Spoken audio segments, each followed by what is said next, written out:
Okay, yeah. So good. Good morning, Olga. This is Tom Barnhart here in Warsaw, and we are here today with Olga Surugiu from Orange in Moldova. Nice to see you. Hi, Tom. Nice to see you too. Thanks a lot. So we're going to do a little bit of what we call this Meet the Manager interview today for 5 to 7 minutes. And this is our first time we've had anyone from Moldova, so that's fun to have that. And tell us a bit about what's happening in Moldova. How does Moldova fit into the SSC scene in the world and BPO scene, and then tell us a bit more about what Orange is doing there. Okay, thank you for the invitation, first of all, Tom. So it's my pleasure to talk to you about my country and also about what we do here with Orange.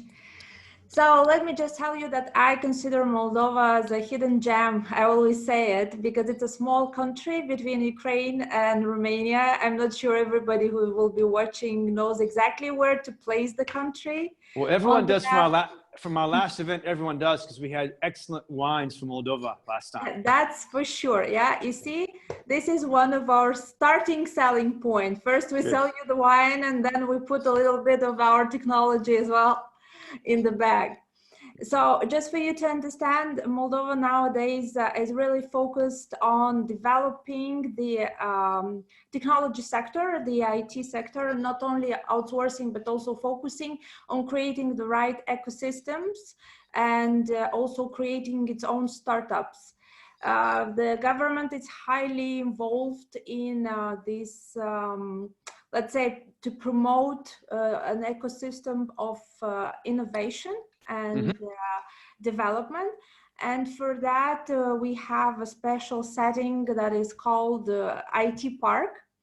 So all the companies operating in Moldova with services around technologies or products around software creation, software houses, even outsourcing as well. So they are all part of this virtual IT park, which basically it is an innovation for this part of the world. It has a special fiscal perimeter in order to give some incentives to the industry. So now the IT industry is around 7% of the GDP of Moldova. So it's really quite important. And this is an area that everybody agrees that we need to grow. Why to do that? You know, sometimes I'm asked, why you chose IT? Well, first, because I can tell you that currently we have a lot of companies from Western Europe. And we have geographical proximity because it can be from 1 to 3 hours flight to wherever in Europe. Then, of course, we do have some cultural proximity because the country is between East and West. Yes. So we have influences from the let's say the Russian culture, and also we have a very close proximity with the European Latin culture. So it's a mix between the two, and we are managing to get along with everybody in this way and to understand, based on our cultural background, to understand the needs of our customers. So really this was an important point that some of our customers pointed out as well when they started to work with us. Then, of course, this part of the world, and I'm sure you know it already, Tom, has invested a lot in education, and the universities are highly qualified to produce graduates in IT. So really the human capital is something that is drawing attention, because what I can tell you is because we were somehow in this uncertainty after the Soviet Union broke. We are always in a period of managing challenges, right? It's not like it was stable environment, so people are used to that. And because of that, I believe this is a key factor. We developed this mindset to overcome challenges, to find creative solutions, to find solutions to all sorts of problems. And our graduates, our people actually are oriented towards that, to put critical thinking in their work and to design and create solutions. And this is actually some of the added value of the service that we are giving, and not only with Orange, but with the entire companies that operate on the market, is that we are giving you more than just service, but also solutions, improvements, suggestions, how you can improve your own business. So this is actually highly appreciated in the surveys that we are conducting with our customers. This type of, I put it, critical thinking of the staff. So I mentioned to you about the human capital, education, the fact that we, of course, in order to have our customers, we speak English first of all, but not only that, not limited to that, because Moldovans travel a lot around Europe, and we go abroad for studies. Me personally, I also was abroad for a long period of time.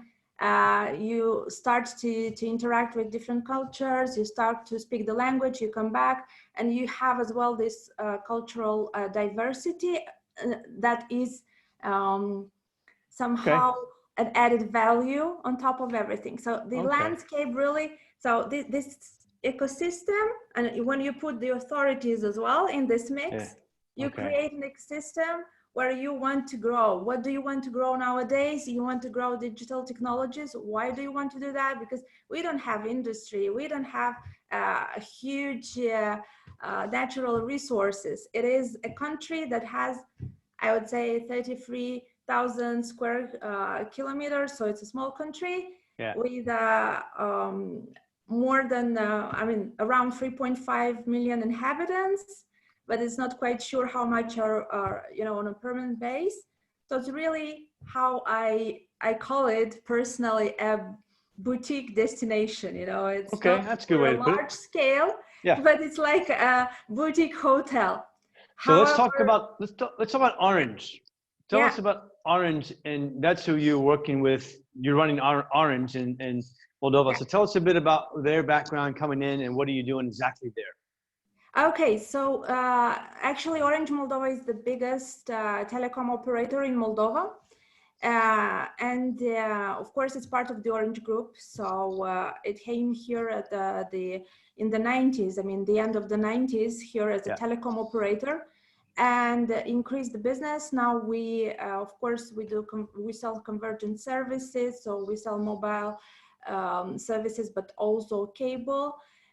So it's a full operator with the network coverage across the country. So it has a background, and it was only natural for Orange to develop a new line of service, part of its strategy of diversification.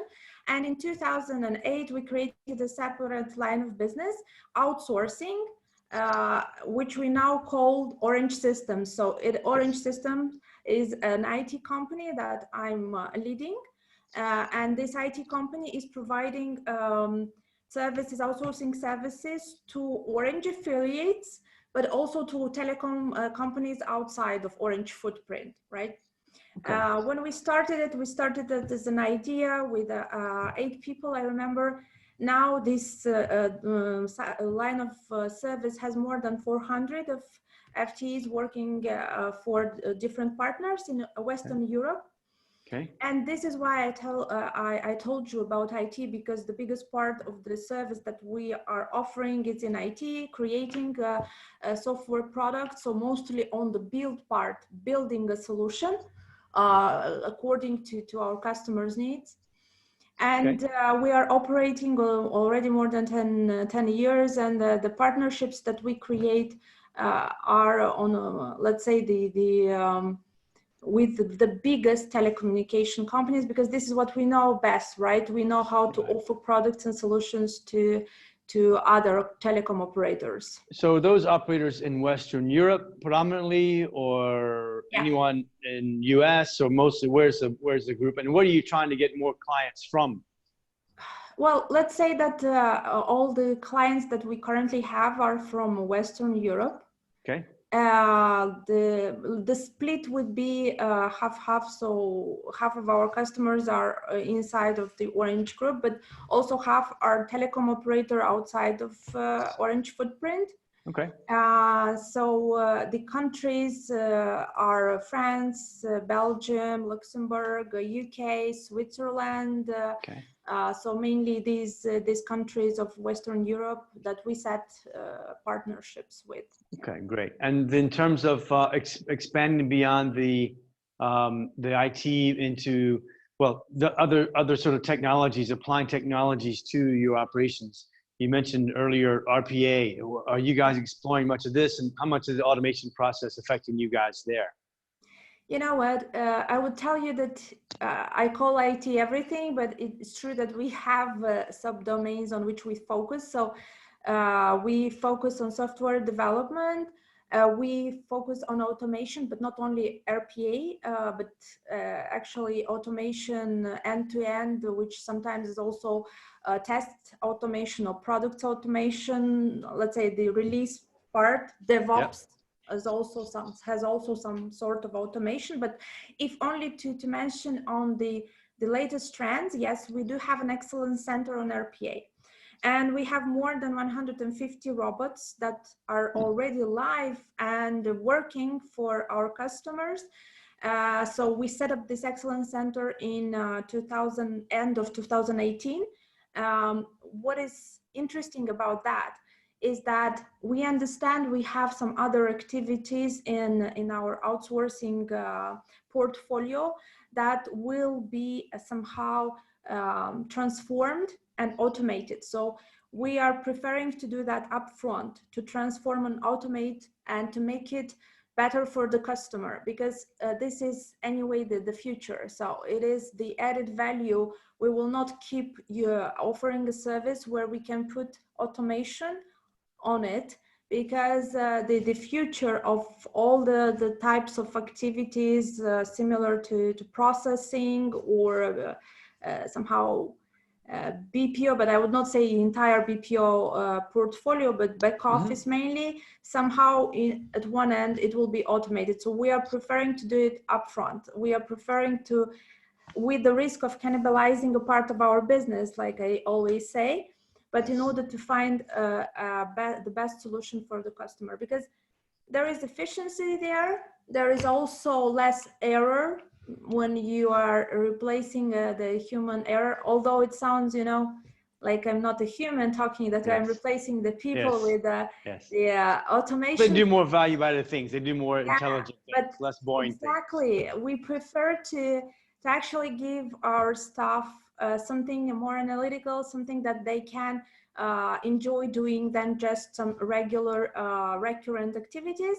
And for that, we actually train them. So we are offering a lot of training possibilities, academies for them to find, a perspective, and also to find the next step in the career. Okay, well, let me, as we talk about people, and let me begin to wrap up. So, but let me ask you about your staff in terms of growth. I mean, given this current environment, it's May 2020 right now, and of course, the situation is unusual in the world. How do you all see yourselves adjusting to this year, 2020 and 2021? If you had a crystal ball, what would you say you'll end up at the end of this year? More people, less people, more services, less services? Give me some idea of what the impact is for Orange Moldova, the IT operations. Yes, so let's say that we are not forecasting a big increase, but still we forecast a slight increase, starting most probably in H2, because of course the H1 period is heavily impacted by the current situation.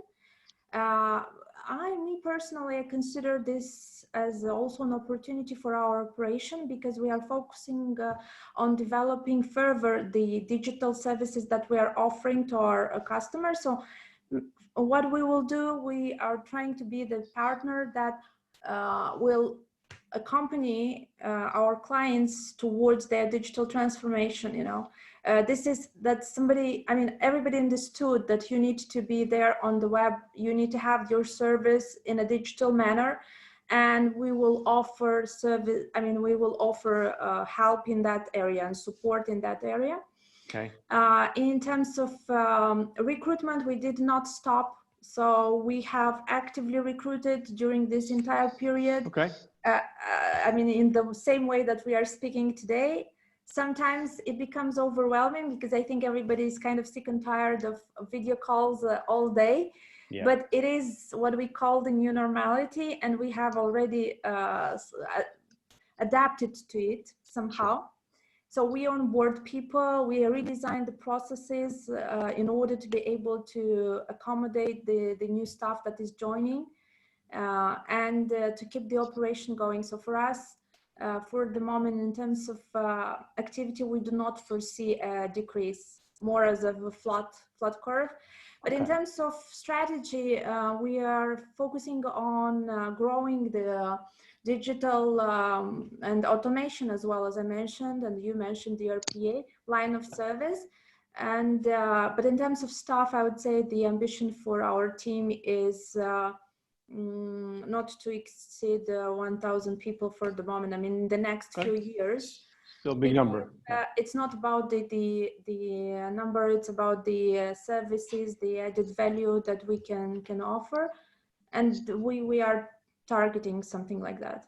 Okay, great. So let's finish there. Have a good afternoon, rest of the week, and hope to see you in Warsaw or in Moldova sometime soon. Yeah, I mean, actually, I would love to see you in Moldova. And first, as we mentioned this discussion at the beginning, you know, there are lots of wonderful wineries to discover. And I think that wine tech is a new industry also here in Moldova, technology with wine. Wow, okay. So okay. Yeah. Well, I'll be there soon. I don't know about the tech side, but I'll be drinking the wine for sure. So. Okay. See you soon. So we stop there. Thanks, Olga. Thank Bye. you.